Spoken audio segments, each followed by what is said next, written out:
Ananya's Nana Nani Homes, a paradise for senior citizens. Holidays nale, adu namma GT Holidays da. South India's #1 travel brand. அழகு தரும் மூலிகைகள், ஆரோக்கியம் தரும் மருத்துவர்கள். Doctor Srivarma's. மதுரையில் நடக்கக்கூடிய தாவேக்கோட 2வது மாநாட்டுக்கு லட்சக்கணக்கான தொண்டர்கள் தொடர்ந்து வருகை தந்துகிட்டே இருக்காங்க. நேற்று முதலே அங்க பல பேர் இருக்கிறத நம்மளால பார்க்க முடிஞ்சுது. இருந்தாலும் இன்று மாலை நடக்கக்கூடிய மாநாட்டுக்கு காலையிலேருந்தே நிறைய பேர் அங்கே இருக்குது. வெயிலோட தாக்கம் அதிகமா இருக்கிறதுனால தரையில விரிக்கப்பட்டிருக்க தரை விரிப்பெல்லாம் எடுத்து வந்து ஒரு டென்ட் மாதிரி போட்டோ சேரை போட்டோ இருக்கக்கூடிய நிழல்கள்ல வந்து படுத்திருக்கிறதுலாம் நம்மளால அங்க இருக்கக்கூடிய தொண்டர்களை பார்க்க முடியுது. வெயிலுடைய தாக்கம் மதுரையில் எந்த அளவுக்கு இருக்கு என்பது குறித்து நம்முடைய கருத்துக்களை பகிர்ந்து கொள்வதற்காக இணைந்திருக்கிறார் தனியார் வானிலை ஆய்வாளர் ஹேமச்சந்திரன் அவர்கள். வணக்கம் சார். வணக்கம் சார். மதுரையில தாவேக்கோட 2வது மாநாடு நடக்குது. வெயிலுடைய தாக்கம் அங்க அதிகமா இருக்கிறத நம்மளால அங்கிருந்து வரக்கூடிய காட்சிகள்ல நம்மளால பார்க்க முடியுது. தரை விரிப்பை வந்து டென்ட் போடுறதா இருக்கட்டும், சேர்கள் இருக்கக்கூடிய நிழல்கள்ல ஒதுங்கி இருக்கிறதுன்னு குழந்தைகள்லாம் இருக்காங்க. எப்படி சார் இருக்கு மதுரையோட வெயில், எந்த அளவுக்கு தாக்கத்தை ஏற்படுத்தும்? அதாவது கடந்த 2-3 தினங்களாகவே பார்த்தோம்னா இந்தியாவிலேயே வெப்பமான பகுதியா மதுரை தான் திகழ்ந்துட்டு இருந்துச்சு. வெப்பத்தின் தாக்கம் 40 டிகிரி செல்சியஸ் அளவிற்கு பதிவானுச்சு. இன்றைய தினம் தற்போதைய நிலவரப்படி வெப்பநிலை வந்து 39 டிகிரி செல்சியஸ் அளவுல நிலவிட்டு இருக்கு. இது அடுத்த ஒரு 2-3 மணி நேரத்திற்கு இந்த வெப்பத்தின் தாக்கம் தொடர்ந்து நீடிக்கும்னு எதிர்பார்க்கப்படுது. குறிப்பா இன்றைய தினமும் அதிகபட்ச வெப்பநிலையாக மதுரையில் 40 டிகிரி செல்சியஸ் அளவிற்கு வெப்பநிலை பதிவாகும். இது வெப்பநிலை 40 டிகிரி செல்சியஸ் அப்படிங்கிறது ஒரு புறம் இருந்தாலும் அதிகப்படியான மக்கள் கூட்டம் இருப்பதன் காரணமாகவும் வளிமண்டலத்தில் நிலவக்கூடிய காற்றின் போக்கில் இருக்கக்கூடிய வேக மாறுபாடு காரணமாகவும் உணரும் வெப்பநிலை அப்படிங்கிறது நமக்கு 44 டிகிரி செல்சியஸ் அளவிற்கு அதிகரிப்பதற்கான வாய்ப்புகள் இருக்கு.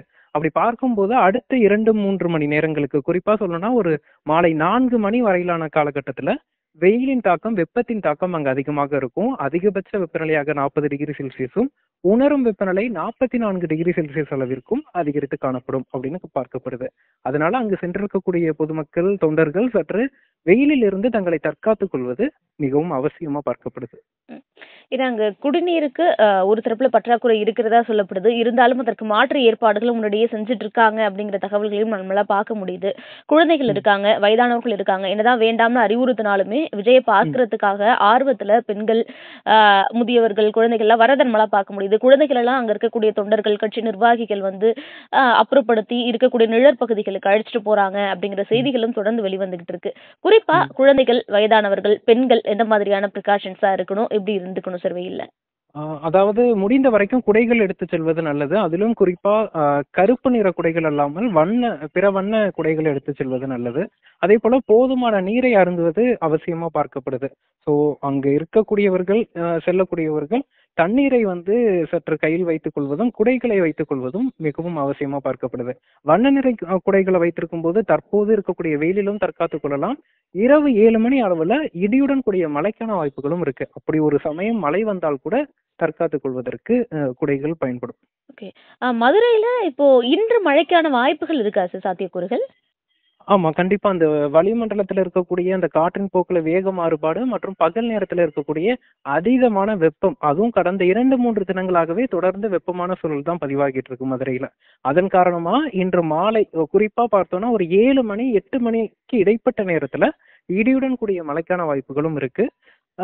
அந்த மழைப்பொழிவு பாதிக்கும் பெருமழையாக இருக்காது. அதே சமயத்துல சிறு இடையூறு கொடுக்கும் அளவிற்கான ஒரு மிதமானது முதல் சற்றே கனமழையா எதிர்பார்க்கலாம். ஓகே. மாநாடுமே வெயில் தாக்கத்தால முன்கூட்டியே தொடங்குறதான ஒரு தகவல் வந்திருக்கு. 3 மணிக்கே தொடங்கி 7 மணிக்குள்ள முடிச்சிருவாங்க அப்படிங்கிற மாதிரி. அப்படி இருக்கிறப்போ வெயில் மழை இரண்டுத்துலயுமான இடையில இது இருக்கிறப்போ சரியா முடிவு பெறும் நினைக்கிறீங்களா? இந்த தாக்கம் எப்படி இருக்கும் சார்? இல்ல, குறிப்பா அந்த வெயிலின் தாக்கம் 3 மணி வரைக்கும் சற்று கூடுதலாக இருக்கும். குறிப்பா 4 மணி வரைக்குமே வெப்பத்தின் தாக்கம் அப்படிங்கிறது இருக்கும். அதை கருத்தில் கொண்டு மாநாட்டை வந்து 3 மணிக்கு துவக்குவதுங்கிறத விட எப்பயும் திட்டமிட்டபடியே 4 மணிக்கு துவக்குவதே ஒரு மக்களுக்கு இடையூறு இல்லாத ஒரு சூழலை ஏற்படுத்தும் அப்படின்னு நான் நினைக்கிறேன். ஏன்னா வெப்பத்தின் தாக்கம் குறைந்தால்தான் மக்கள் சற்று கொஞ்சம் ஒரு அமைதியான ஒரு நிலைக்கு செல்ல முடியும். அதன் காரணமா 4 மணிக்கு துவக்கி ஒரு 7 மணி வரைக்கும் நீடிக்கும் பட்சத்துல அல்லது 8 மணி வரைக்கும் நீடிக்கும் பட்சத்துல மழையினால பெரிய பாதிப்பு ஏற்பட போறது இல்லை. மழை வந்தால் கூட அது ஒரு மிதமான மழையாக தான் இருக்கும். அதற்கு தகுந்தாற் போல நம்ம முன்கூட்டி முடித்துக் கொள்ளலாம். ஆனால் வெப்பத்துல வெயிலையே துவக்கும் போது அதன் காரணமா சில இடையூறுகள் ஏற்படுவதற்கான வாய்ப்புகள் இருக்கு. அதை தவிர்ப்பது நல்லது. நிச்சயமா சார். உங்களுடைய கருத்துக்களை பகிர்ந்து கொண்டமைக்கு நன்றி சார். நன்றி. Ananya's Nana Nani Homes, a paradise for senior citizens. ஹாலிடேஸ்னாலே அது நம்ம ஜிடி ஹாலிடேஸ் தான். South India's number 1 travel brand. அழகு தரும் மூலிகைகள், ஆரோக்கியம் தரும் மருத்துவர்கள். டாக்டர் ஸ்ரீவர்மாஸ்.